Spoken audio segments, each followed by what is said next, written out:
Você já sentiu que o seu erro foi longe demais para Deus? Aquele frio na barriga que surge quando você pensa em orar, mas a sua consciência grita que você não tem mais esse direito? O medo da rejeição divina é a prisão mais cruel que um ser humano pode habitar, porque ela nos faz fugir do único lugar onde existe cura. Vivemos em uma cultura do cancelamento impiedosa, onde um deslize é suficiente para sermos riscados da vida de alguém.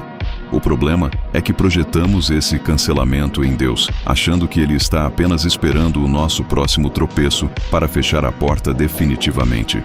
Hoje, vamos quebrar essa imagem distorcida e entender por que o seu arrependimento é o ímã que atrai a misericórdia, e não o que a afasta.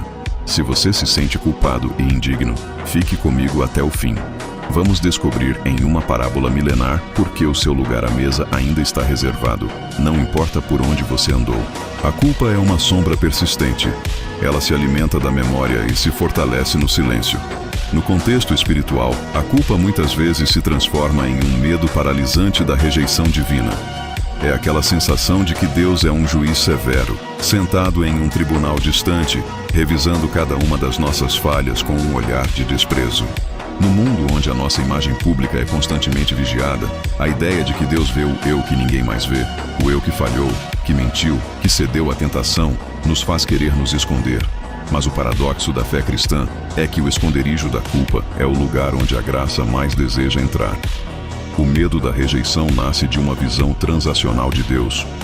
Nós acreditamos que o amor dele é algo que compramos com o nosso bom comportamento. Logo, quando o nosso comportamento é ruim, a lógica humana nos diz que o contrato foi quebrado e o amor foi retirado. Mas a Bíblia subverte essa lógica. A graça não é um prêmio para quem acerta, é um socorro para quem admite que errou. A rejeição divina não é o destino de quem falha, mas a preocupação de quem ainda não entendeu a profundidade do coração do Pai. Para entender isso, precisamos olhar para o relato mais famoso de retorno e aceitação da história. A parábola do filho pródigo, em Lucas capítulo 15, versículos 20 e 21. Após desperdiçar tudo o que tinha e viver de forma degradante, o filho decide voltar, não como filho, mas esperando ser tratado como um empregado, porque a sua culpa o convenceu de que ele havia perdido o direito à filiação. O texto diz: "E levantando-se, foi para seu pai, e quando ainda estava longe, viu o seu pai, e se moveu de íntima compaixão, e correndo, lançou-se-lhe ao pescoço e o beijou. E o filho lhe disse: Pai, pequei contra o céu e perante ti, e já não sou digno de ser chamado teu filho." Neste cenário, o filho já tinha o seu discurso de culpado pronto. Ele estava preparado para a rejeição, para a bronca, para as condições impostas. Mas note o comportamento do pai. Ele não espera o filho chegar ao portão para dar uma lição de moral. Ele corre. Na cultura daquela época, um senhor de terras correr era algo considerado indigno, uma quebra de protocolo. O pai passa vergonha correndo em direção ao filho para protegê-lo da vergonha da vila. Ele o beija antes mesmo de ouvir o pedido de perdão. A mensagem aqui é clara. O arrependimento não é o que convence Deus a nos amar. O arrependimento é o que nos permite receber o amor que Ele já tem por nós. O medo da rejeição morre quando percebemos que Deus não está interessado no nosso currículo de perfeição, mas na nossa sinceridade de retorno. A culpa diz: afaste-se, você é sujo. O arrependimento diz: aproxime-se, pois o Pai é misericordioso. O arrependimento não é um castigo que pagamos, é a chave que abre a porta da casa de onde nunca deveríamos ter saído. Muitas vezes, a sua maior barreira não é o pecado que você cometeu, mas a crença de que esse pecado é maior do que o sacrifício de Cristo. Quando você se sente rejeitado por Deus, você está, sem querer, dizendo que o sangue de Jesus não foi suficiente para cobrir a sua falha. Mas a Bíblia é enfática. Onde abundou o pecado, superabundou a graça. Deus não rejeita um coração quebrantado e contrito. Ele não descarta pessoas quebradas. Ele as restaura para que as cicatrizes se tornem parte da beleza da obra final. A maior luta de quem busca o arrependimento não é convencer Deus a perdoar, mas convencer a si mesmo de que foi perdoado. O medo da rejeição divina muitas vezes é um reflexo da nossa própria incapacidade de nos perdoarmos.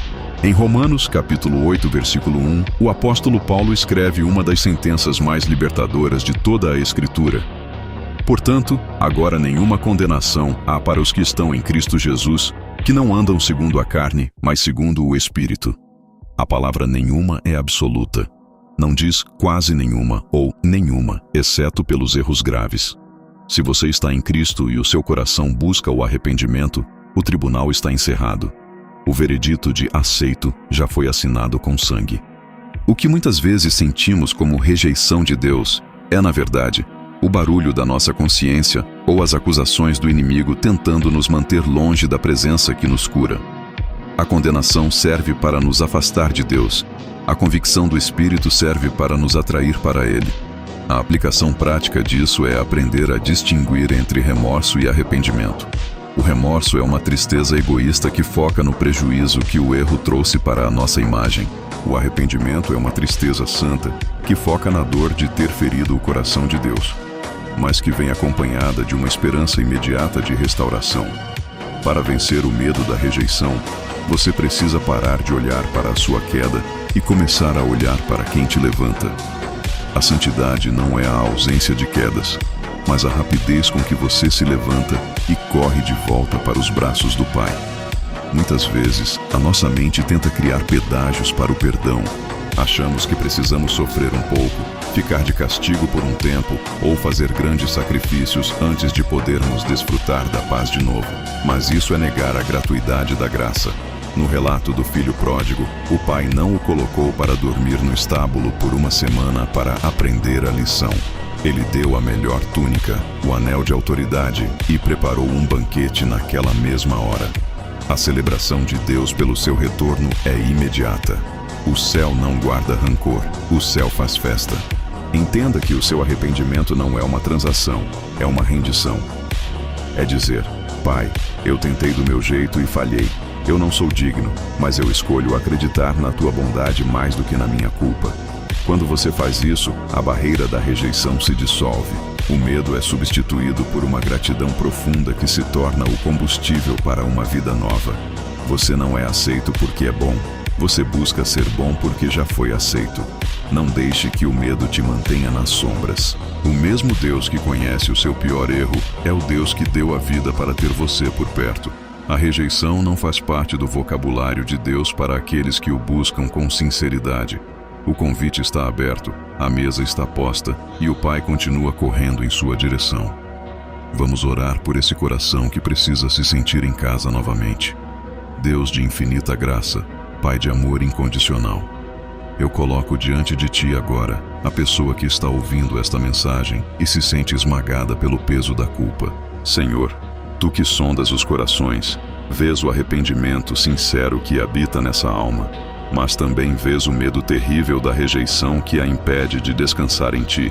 Pai, retira agora todo o peso da condenação.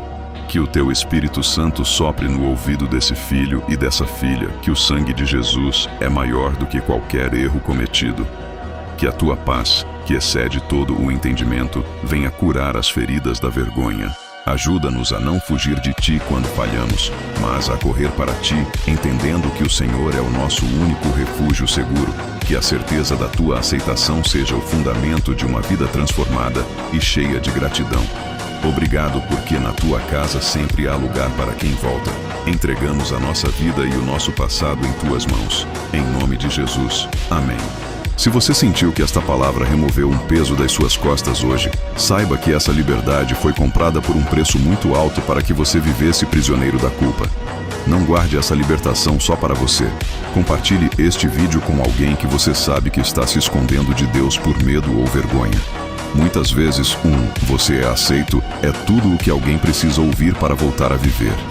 Deixe nos comentários como a graça de Deus transformou a sua visão sobre os seus próprios erros. Sua história pode ser o encorajamento de outra pessoa. Se inscreva no canal, curta essa mensagem e fortaleça o seu compromisso com a verdade. Eu creio que você é amado sem reservas. E você?